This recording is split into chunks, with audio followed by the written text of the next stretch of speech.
Bonjour à vous tous et merci de regarder cette vidéo sur YouTube ou les réseaux sociaux. Alors aujourd'hui, cette vidéo sera la première partie d'une petite série consacrée à des petites astuces pour pouvoir s'échauffer sans instrument, donc c'est-à-dire sans batterie, sans pad, etc., voire même sans baguette. Alors avant de commencer, j'aimerais préciser deux points importants. Le premier point, c'est que les petites astuces que je vais vous donner ne remplaceront jamais, au grand jamais, le travail que vous pouvez faire sur votre batterie ou sur votre pad, d'accord? Ce sont juste des petits trucs pour vous permettre de vous échauffer si vous n'avez pas de matériel sous la main. Et deuxième point important, vous risquez d'être un petit peu ridicule en les faisant, mais c'est pas grave. Allez, aujourd'hui on attaque la première astuce.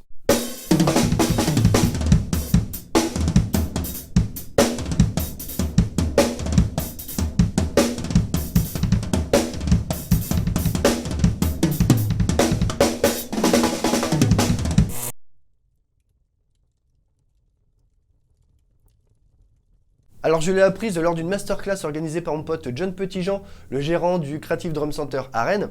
Et parmi les batteurs intervenants, il y avait Massimo Russo, il est italien, et c'est lui qui nous a appris ce petit truc. Si vous ne connaissez pas Massimo Russo, je suis désolé pour la prononciation, je ne suis pas italien, donc si vous ne le connaissez pas, je vous invite à fouiller un petit peu sur internet, et vous allez voir le groove qu'il dégage, et la musicalité qu'il arrive à sortir de l'instrument. Et Massimo a lui-même appris cette petite astuce de son mentor, Dom Famularo. Et si vous ne connaissez pas Dom Famularo quand même. Enfin bref, voici le premier chapitre de notre nouvelle petite série, comment s'échauffer sans instrument, voire même sans baguette. Alors il suffit tout simplement de serrer le pouce et l'index, comme ça, ce qu'on appelle la pince, et de tendre les autres doigts. Vous devez sentir que ça tire ici. Et cette prise là, donc le pouce et l'index serrés, ce qu'on appelle donc la pince, est le geste que vous faites quand vous tenez une baguette, comme ceci. Donc cet échauffement simule le fait que vous ayez une baguette entre les doigts.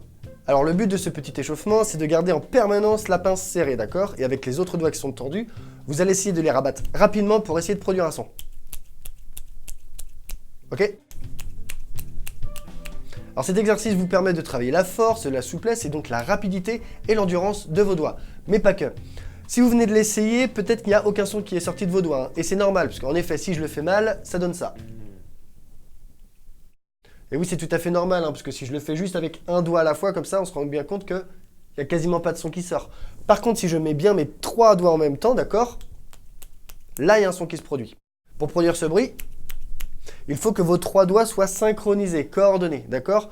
Ce qui développe donc un meilleur contrôle de la baguette avec vos doigts, pour ensuite vous offrir un meilleur son, une meilleure frappe, de meilleures ghost notes par exemple. Bon allez, assez d'explications, on va se faire un petit délire, d'accord? On va se le faire ensemble pendant 30 secondes, c'est juste 30 petites secondes. Par contre, pas de triche, je vous surveille, d'accord? Donc on ouvre bien les doigts à fond, on sent d'abord que ça tire, et on claque à fond, d'accord? Allez, je mets un petit chrono, 3, 2, 1, c'est parti.